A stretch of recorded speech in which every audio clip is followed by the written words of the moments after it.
Okay, so we are doing an interview here. We're interviewing one of our very own agents, Christina Berlin, because something significant happened. So, Christina, give us a quick rundown. What happened? Okay, so this is my first listing, and I had it was very exciting, and I had my first sorry, let me start again. Okay, this was my first listing, and the listing came from a relative, and so I was familiar with the property. I think the biggest piece was I was really familiar with the area. Um, and I went in and I told them up front, um, people are going to come here because of the location, the proximity to open space, to golfing. Um, you know, this is perfect for a family that is not necessarily looking for schools, but looking for lifestyle. And that's who we marketed to, and that's who we got. Um, and it was on the market for less than a week when we Wow. had our first offer, um, and we took that offer. So the challenging piece of it were these were first time buyers, um, and they were very they were a little um, they were a little aggressive in the sense that there was a sense that someone was trying to take advantage of them. Mm. So They they were they would were almost get paranoid. they really Mm. were. And I think honestly, the saving grace was, I would get these messages from the buyer's agent, like all day until sometimes 9, 10 o'clock at night. And I think the thing that really kept this deal moving forward was that I maintained a sense of calm. Mm. Um, I didn't have any knee-jerk reactions. If I, which was most of the time, had a question, um, I immediately went to Gabe. So thank you so much. Without your coaching, I'm not sure I would have made it through. Um, so just keeping that calm, not giving them not escalating anything unless it needed to be escalated. And at the end at the end, the loan officer was frustrated, the buyer's agents were frustrated, um, my sellers were frustrated, and I and somehow, except for the sellers, everyone somehow got on an email thread, and I was like, listen, all of this is, all who should be doing what, where, when, how, and why is, let's just keep the focus and keep moving this ball forward. Mm. We're almost at the finish line.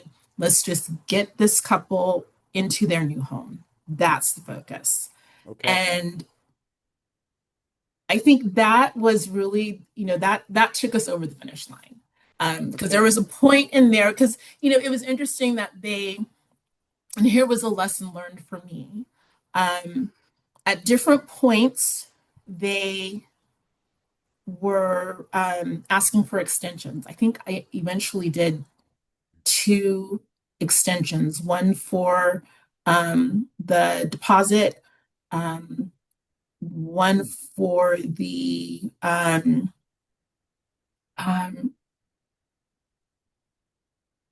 not the loan contingency. That's when I kind of drew the line. But they wanted an extension for the loan contingency.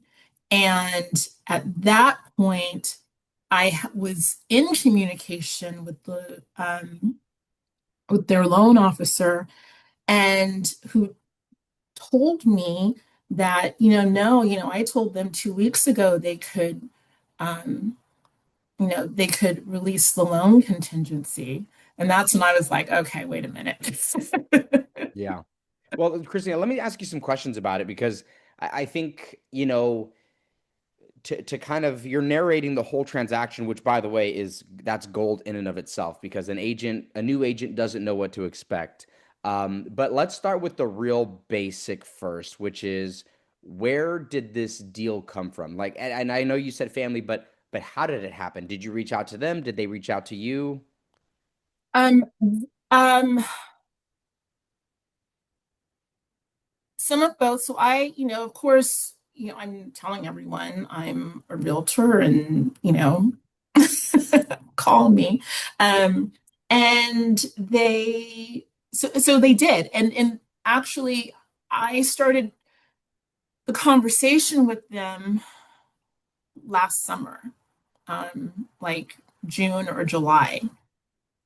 Um, they had a tenant in the home because it was a rental property. So it was going to take them a minute to figure out, what's the next step for the people who are renting their home, and then the timeline of, what type of, cleanup did they need to do at the house. Um, so it took, a solid 6 months to actually Wow, get them under contract. But I just stayed in conversation with them the whole very time. nice. Got it. So Okay, so I want to kind of do the highs and the lows. So this was your first listing. I want to make sure that we're clear on that. And I want to know what do you think you did really well in your first transaction? And I'm going to say this.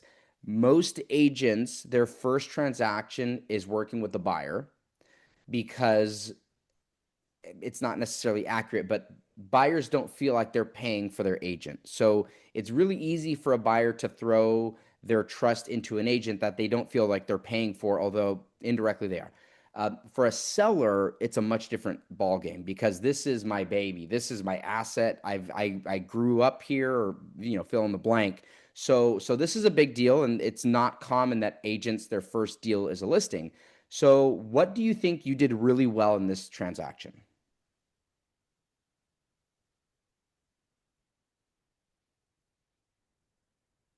I think the thing that I did really well was guiding the sellers um,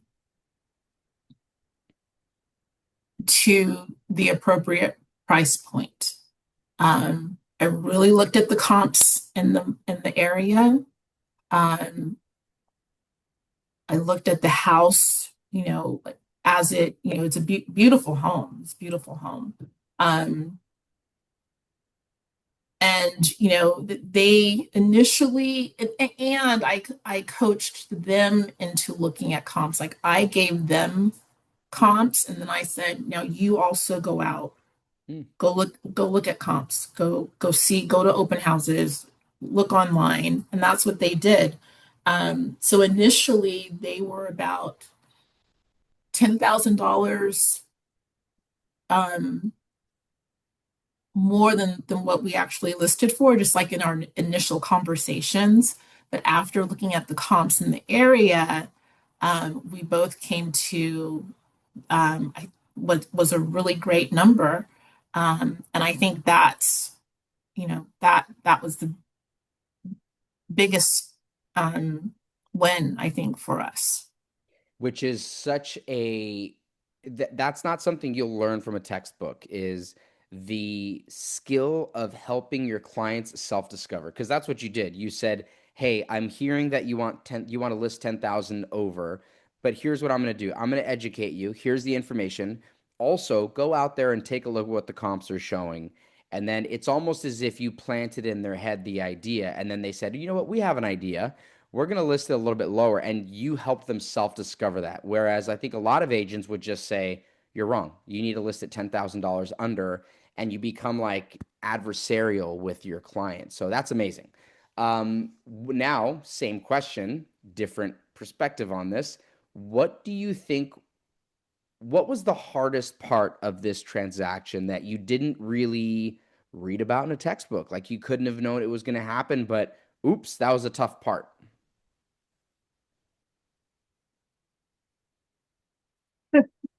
Wow. Let's see. I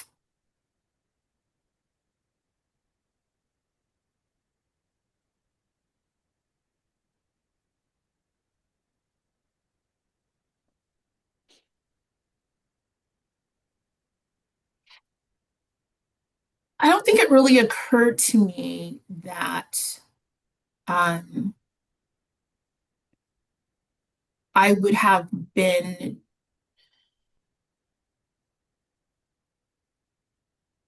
like I don't it didn't occur to me that we would be repeatedly asked for all of these different extensions. Ah. Um, that that didn't occur to me. I don't know why, but that just didn't occur to me.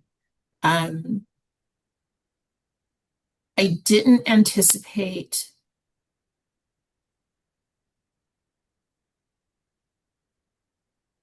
Oh, Here's one something. So I didn't anticipate the buyers having someone else in their family that is or was a realtor and was advising them.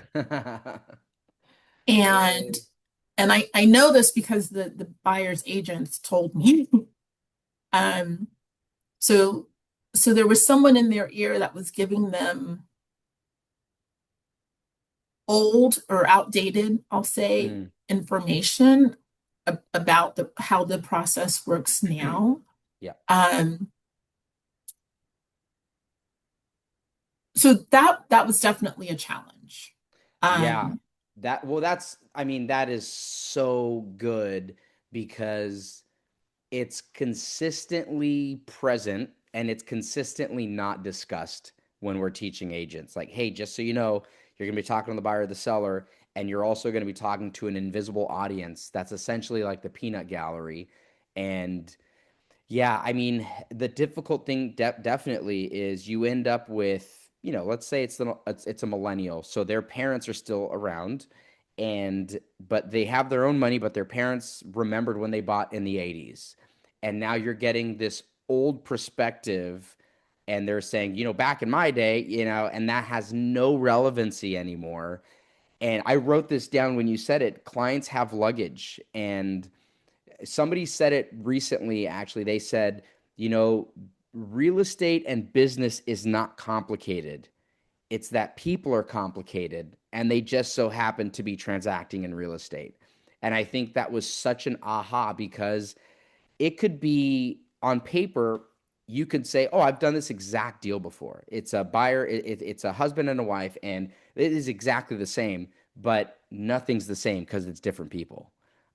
So yeah. yeah, that is good. And I will say this as well, to your credit, when people do a deal, they accumulate experiences. So if somebody's been in the business for 20 years and they've been consistently transacting, they have so much experience.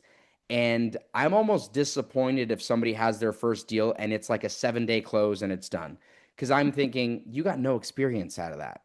You had to deal with multiple extensions. You had to file a notice to perform, which for those of you that don't understand, that's kind of like uh, them fighting words is the best way I could put it. And you had to do all those things. So I would say you got so much experience from this. And I was empathizing with you, but truly deep down, I was excited that you were getting all these experiences. Like you were earning stripes constantly. Yeah, two notice, two perform. Two notice to everyone. Look, and the truth is, there's agents that have done, a dozen deals and they haven't had to file a notice to perform yet. And you hate to say it, but there's experienced agents that are going to get stumped by something that a new agent may not be stumped by because they've gotten that experience. Yeah. Um, Okay. So, okay, I have a question. So, was there a specific point, and this is maybe for other agents that are in mentorships or coachings, was there a specific time that you could think where the coaching or the training of myself or the brokerage or you name it really helped you? Like you can give a specific time. Oh, yeah.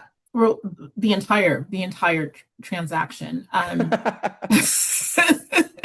Particularly, so I um, make a concerted effort to be on the contracts class Mm.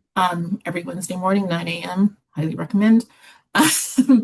Because I am 100% sure um, that that will keep me out of a lawsuit. Hmm. um, I was very clear about when I needed to submit the notice to perform. Um, and and I think the other thing about that, it was really critical to the timing was really critical to um, keep the transaction on the timeline. Um, so the contracts class is just really a lifesaver. Um, and then your coaching, um, and again, I can't thank you enough for being so available to me. Sometimes I just really, I thought I had the answer, but I don't know that I have the answer. Mm. And so a lot of the times it was just, yes, you're doing the right thing. And a couple other times it was like, no, go this direction. Mm. Um, so again, I can't really thank you enough, Gabe. Um, so yeah, those between you and the information from Kelly, yes, and the contracts class it's invaluable. Like I that in and of it, and it's so funny. Here's the funny thing. So the sellers actually they've never met you, but they know you. Because I was very clear with them up front. I'm like, listen, I have a mentor to make sure that I'm doing the right things. I was not trying to act like I had all the answers. And I said, listen, I'm going to go back to Gabe and ask him. It's like, so Gabe said yes. So this is what we're going to do. Well, I mean, look, I think there's a humility there, and I think that that also means how learning based you are. So for those people that don't know, we have group coaching calls, we have one-on-one coaching, but we have a contracts class that, if I'm being honest, it's probably from the outside looking in, it's a boring class. They go line by line through the contracts, but it isn't until you're sitting across the table from a client and they ask a question and you realize, dang it, I should have been paying attention. And an agent like yourself that's willing to invest in the education it's going to show in confidence 100% of the time. So it's all your credit, honestly. You're so learning based. So okay, a few last questions for you. So now that you've closed the deal, like you've got one under your belt, and there will be many more to come. Um, what do you understand about the real estate business that maybe you didn't understand before? So,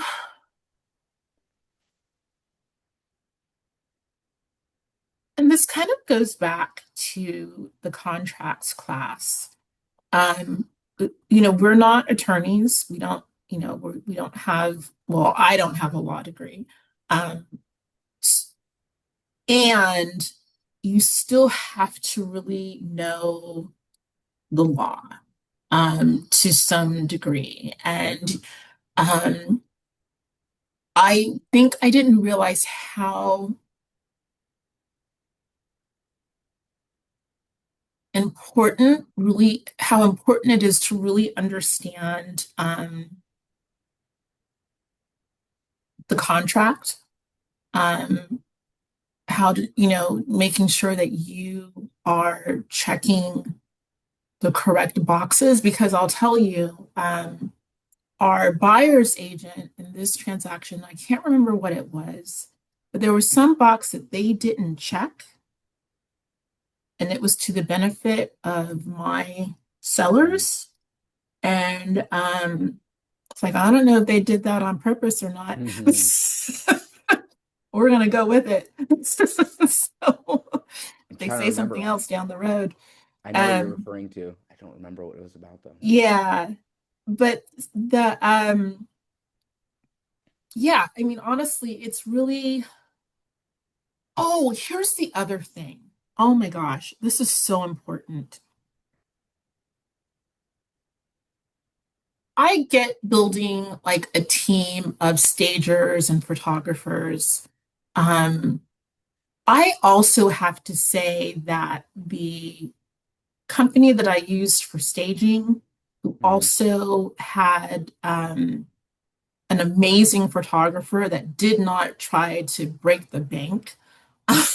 um, and and you know, and I paid the seller paid for the staging, I paid for the photography. Um, but that was also so important in just having just building that team, especially when you find people that are really, really good. Um, like I will use these folks, you know, as often as I can, and I would recommend them. But I think that's another piece. Um, it's not, you know, you watch, well, I watch a lot of HGTV. So, um, and you know, what you see on Property Brothers is just such a tiny, tiny piece of um, what it is to, you know, buy and sell property. And I guess I really didn't think of it as like this is such a big deal for people. This is a lot of money that people are investing in themselves. And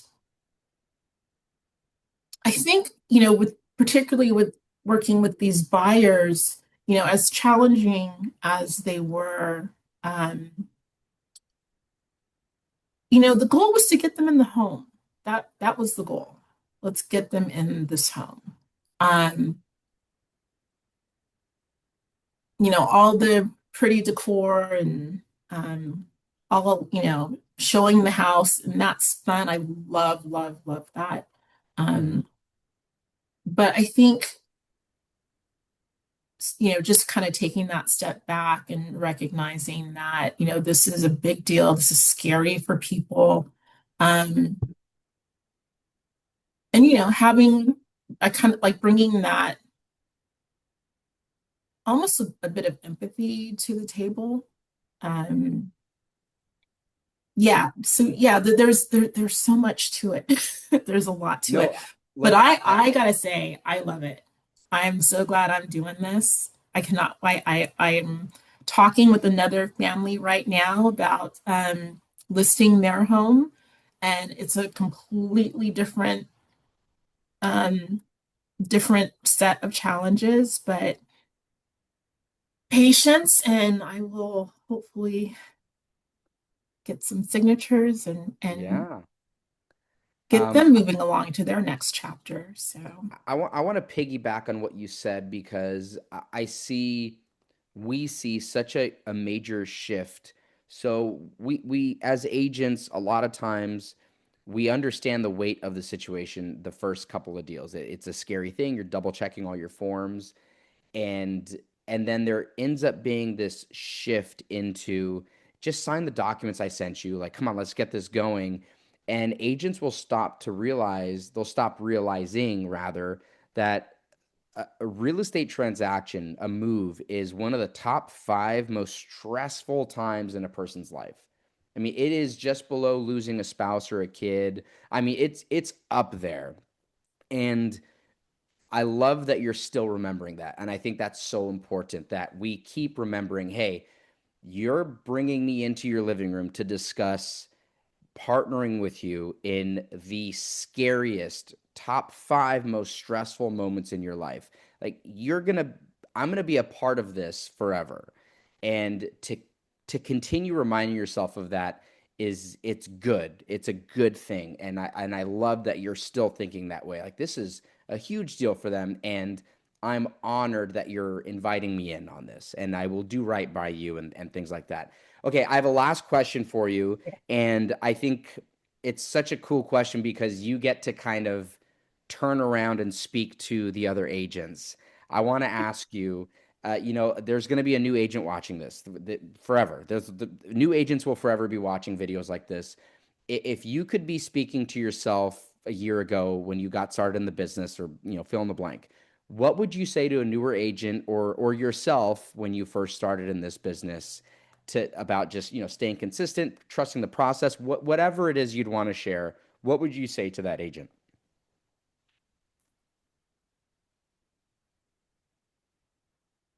So I would say that um, staying consistent is a big deal.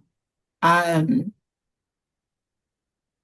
staying in it, whether it is, making those the outreach to your sphere, whether it's looking at ways to um, develop your marketing, um, staying in classes. I think just stay engaged. Like, um, for me, like unless something's happening, I will probably not ever miss a contracts class.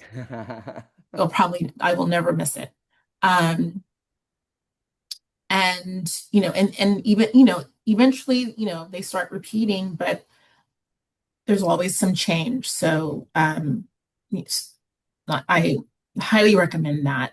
I think, yeah, the consistency is a big deal. And I was not always consistent. Um,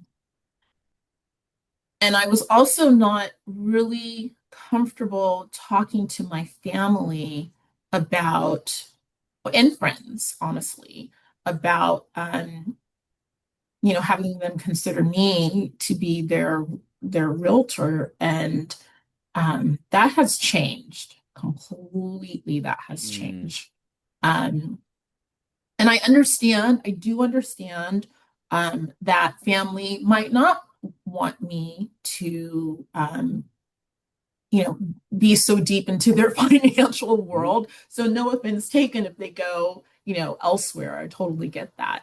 Um, and I'm going to consistently, be reaching out to people now and um, yeah, and just building that circle. So, like the person that's is a recommendation from a family member to their friend. Um, so, so that recommendation, and I don't know how many other realtors they're talking to. I imagine they are talking to other people, but I know that they're still talking to me. mhm, So, um, yeah, but that came from a relative who recommended me to their, not even their friend, like their, kind business associate from mm. some other company that they just happened to be talking about. The guy was like, "Oh, we're trying to sell my dad's house." I'm like, "Oh, well." Interesting. So you should talk to Christina. There's I mean I swear this was an hour ago. I heard a quote and it brought it back to mind based on what you said about staying consistent. And the quote was, it's okay to turn back the dial on intensity, but don't stop. And I think with real estate, and I think you're a great example of that. There were days where I would see you every day at trainings, and then sometimes it would be every other day at trainings, and then sometimes it would be once a week at trainings, but you never just were gone. And I think that's a prime example of just people think consistency is going 100% all the time, and that's not what it is, especially not in real estate. Sometimes life is happening and you can go at 30%, but it's important that you don't let it go down to zero. And I think that that's a prime example because you don't know when something's going to pop up. And even if you're just at 20% at that time, if something pops up, well, great, let's ramp it up to 100 for that time. So I think that's such great advice is stay consistent and understand that consistency is not 100%, 100 miles per hour at all times. That's not what consistency is. That's burnout. Um, yeah, Yeah. yeah. Yeah. Okay, Yeah. last question. This is more of a fun question. Okay. How did you celebrate? Oh, how did I celebrate? I got a very nice bottle of champagne, There you go. and me and my husband enjoyed that sitting in our yard on one of these beautiful days that we've been having here in LA. And and then we left the kids and went down to Descanso Gardens and Oh, had a lovely yeah. dinner down there. So yeah. Oh, and I bought myself a couple things that There you go. I I think I deserve. So First of all, I don't think I know you deserve them. And then second of all, I always tell people don't ever stop celebrating. I mean, we still do that. Like if my wife and I, if we get like a little bonus or something, even if it's the smallest thing, like I want to get a new tripod, I'm going to get it then because you need to keep celebrating. The day you're like, oh, give me my commission check and let me continue, oh, miserable. So good on you. Celebrate every single closing. And Christina, yeah. honestly, thank you for being such an amazing part of our office and our group coaching. Like you've been such a pleasure to work with. Oh, thank you. I thank you all too, because I tell you, one more thing I have to plug. I have to plug Yeah. um our Ani, our transaction coordinator. Oh my gosh. Yeah, you want that. Yes, yes, 100%. And I think I'm sure I gave you the same intro. I always tell people as soon as you can introduce Ani to your clients and let them know that she's going to be worth her weight in gold. She's going to do everything for us. So she'll see this video and I'll make sure she knows it as well. Yes, absolutely.